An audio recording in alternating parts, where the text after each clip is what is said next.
अस्सलाम वालेकुम respected viewers. I am doctor Mohammad Ansari, consultant child specialist. आज की मेरी टॉक एक्यूट वायरल हेपेटाइटिस यानी पीला यरकान के बारे में है। मैं आज की वीडियो में आपको बताऊंगा कि पीला यरकान क्या होता है, ये कैसा मर्ज़ है, किस वायरस की वजह से होता है, कौन सी चीज़ों की वजह से होता है। फिर उसके साथ ये बताएंगे कि इसकी अलामात क्या होती हैं और एंड पे हम ये बताएंगे कि इस मर्ज़ से बचाव कैसे मुमकिन है और साथ साथ इसका इलाज कैसे किया जा सकता है कि आपके बच्चे को कम से कम नुकसान हो। इसमें ग़िज़ा कैसी लेनी चाहिए और इसमें जो है वो पानी का इस्तेमाल जो है वो कैसा होना चाहिए।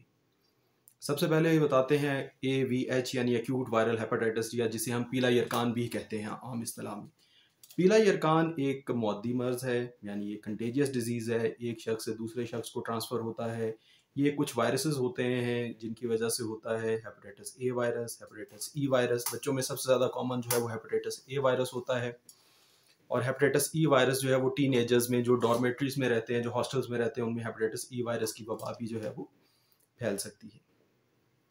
फिर hepatitis B virus, hepatitis C virus या हेपेटाइटिस डी वायरस, ये भी एक्यूट वायरल हेपेटाइटिस कॉज कर सकते हैं, लेकिन इनकी अलामत जो है वो शदीद भी हो सकती हैं और शुरू में जो है वो कुछ कम भी हो सकती हैं। लेकिन लेटर ऑन ये क्योंकि क्रॉनिक डिजीज़ करते हैं, तो इस वजह से इनको क्रॉनिक वायरल हेपेटाइटिस जो है वो एक्यूट वायरल हेपेटाइटिस के कंपैरिजन में क्रॉनिक वायरल हेपेटाइटिस जो है बाद में लेबल किया जाता है, जब डिजीज़ जो है वो 6 महीने से ज़्यादा प्रोग्रेस कर जाए।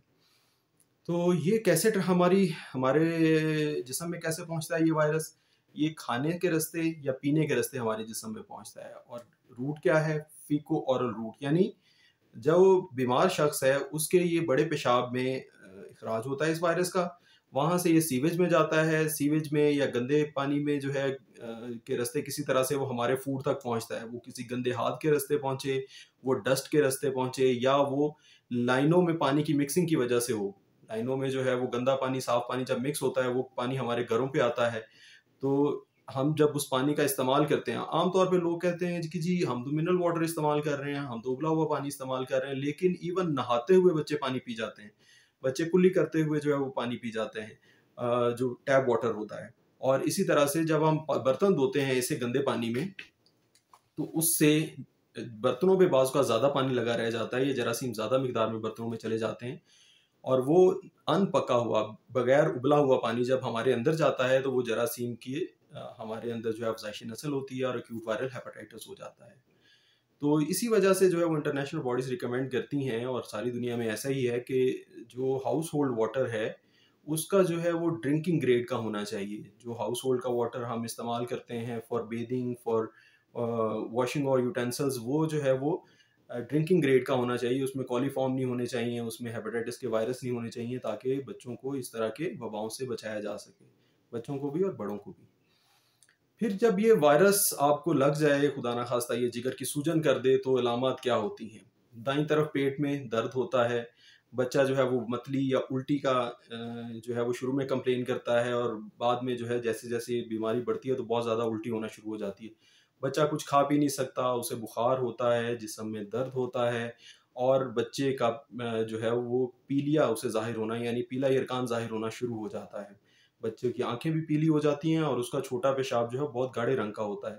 जब भी आपके पास मरीज़ आए, जब भी आपके पास कोई घर में ऐसा फ़र्द हो जिसको बार-बार उल्टी हो रही हो, तो उसका पेशाब का, छोटे पेशाब का रंग ज़रूर देखें, उसकी आँखों का रंग ज़रूर देखें, उसके मुँह के अंदर तालू का रंग, पैलेट का रंग ज़रूर देखें कैसा है। ये सारी अलामत होती हैं जिससे पता चलता है कि बच्चे को जिगर का आर्ज़ा लाहिक हो रहा है, एक्यूट वायरल हेपेटाइटिस यानी पीला यरकान हो रहा है। ये इसकी अलामत होती हैं। जब आप डॉक्टर के पास पहुँचते हैं, तो आम तौर पे डॉक्टर देखता है तो जो उसका जिगर है वो सूजा हुआ होता है और टेंडर होता है, बच्चे के पेशाब का रंग बहुत ज़्यादा गाढ़ा होता है, बच्चे को जॉन्डिस हो गया होता है जिसे पीला यरकान भी कहते हैं। बच्चे में बुखार होता है, बच्चे को फटीग होती है, और जब बच्चे का बीपी चेक किया जाता है तो वो भी लो होता है और दिल की धड़कन तेज़ हुई होती है, क्योंकि पानी की कमी हो जाती है। बच्चा ना पी सक रहा होता है, और जो पी रहा होता है वो उल्टी की सूरत में बाहर निकल रहा होता है। तो ऐसे बच्चों को खाना क्या दें? डॉक्टर तो आपका इलाज करेगा, लेकिन घर पे इससे पहले कि आप डॉक्टर के पास जाएँ या डॉक्टर के पास होके भी आ जाएँ, तो बाज़ तो डॉक्टरों के पास आम तौर पे पाकिस्तान में इतना टाइम नहीं होता कि वो आपको डिटेल में उसकी जो है वो प्रिवेंशन बता सकें कि क्या-क्या कुछ खाना है, क्या नहीं खाना, कितने ग्राम प्रोटीन लेनी है, कितना फैट्स लेना है या नहीं लेना है। तो ये चीज़ें मैं अभी आपको बताऊँगा यहाँ पे कि जब आप बेबी को, या आपको खुद खुदा ना खास्ता अगर AVH हुआ है, लाहक है, तो उसमें आपने ज़्यादा पानी पीना है ताकि आपके जिस्म से जो टॉक्सिन्स हैं वो निकलते रहें, वो इजीली निकलते रहें। जो जिगर जो है डिटॉक्सिफाई नहीं कर पा रहा, वो आपके जिस्म से पेशाब के रास्ते निकलते रहें, नंबर वन। नंबर टू, आपने जो है वो ऐसी चीज़ों का इस्तेमाल करना है जिससे मैदे की बिल्कुल तेज़ाबियत ना हो। आपने तली हुई चीज़ नहीं खानी, आपने मसालों वाली चीज़ नहीं खानी, आपने मुरगन चीज़ें नहीं खानी, आपने जो है बहुत ज़्यादा भुनी हुई चीज़ें नहीं खानी। तो आपने जो है वो इस्तेमाल करना है फ्रेश चीज़ों का। उसमें फ्रेश जूसेस हैं, उसमें फ्रूट्स हैं, उसमें वेजिटेबल्स हैं, उसमें बॉइल्ड वेजिटेबल्स हैं, उसमें जो है वो बगैर तड़का लगी हुई चीज़ें हैं, जैसे दालें हैं। अगर आपने गोश्त का इस्तेमाल करना है तो गोश्त का इस्तेमाल 1 ग्राम से 2 ग्राम पर केजी पर डे से ज़्यादा नहीं होना चाहिए। 1 ग्राम जो है वो अच्छी मिकदार है, क्योंकि ये गोश्त जाके जिस्म में और ज़्यादा यरकान पैदा करता है। या आम अल्फाज में ऐसे कह लें जैसे कि ये गर्म ग़िज़ा है और मैदे के जिगर के ऊपर और मैदे के ऊपर, दोनों के ऊपर मुज़र असरात पैदा करती है। तो जिस वक़्त बच्चे को ये आर्ज़ा लाहक हो AVH का, और या बड़े किसी को, तो आपने गोश्त का इस्तेमाल, चिकन का इस्तेमाल, अंडे का इस्तेमाल बिल्कुल कम कर देना है। यखनी का इस्तेमाल बहुत कम करना है। उससे ये फ़ायदा होगा कि जिस्म में यरकान ज़्यादा नहीं बनेगा, इसलिए जिगर को ज़्यादा काम नहीं करना पड़ेगा और जिगर को रेस्ट मिलेगा और टॉक्सिन्स भी नहीं बनेंगे, अमोनिया नहीं बनेगा जिस्म में। तो उससे जो है वो जिगर को थोड़ा-सा रेस्ट मिलेगा और वो जल्दी से रिकवर हो जाएगा। प्रोटीन्स का इस्तेमाल ज़्यादा नहीं करना। बाज़ बच्चे होते हैं, वो फ्राइड चिकन खाने के शौकीन होते हैं, वो कुछ और नहीं खा रहे होते, लेकिन फ्राइड चिकन पे पेरेंट्स कहते हैं चलो फ्राइड चिकन ही खिला देते हैं इन्हें। और हमने ऐसे अपने करियर में बच्चे देखे हैं जो कि फ्राइड चिकन खाने के बाद जो है वो ज़्यादा सीरियस हो जाते हैं, ज़्यादा बीमार हो जाते हैं। तो फ्राइड चिकन, बिरयानी की तरफ ज़रा ध्यान कम देना है, खिचड़ी, केला, इस तरह की चीज़ें ज़्यादा खानी है, दही का इस्तेमाल करना है। फिर जो भी चिकनाई वाली चीज़ें हैं वो आप इस्तेमाल नहीं कर सकते, क्योंकि जैसे ही आप चिकनाई वाली चीज़ें इस्तेमाल करेंगे तो जिगर और पित्ता सिकुड़ेगा, ताकि जो है पित्ते की रतूबतें अंदर मैदे में आएँ, इसमें आंतों में आएँ और वो आके इस फैट को हज़म करें।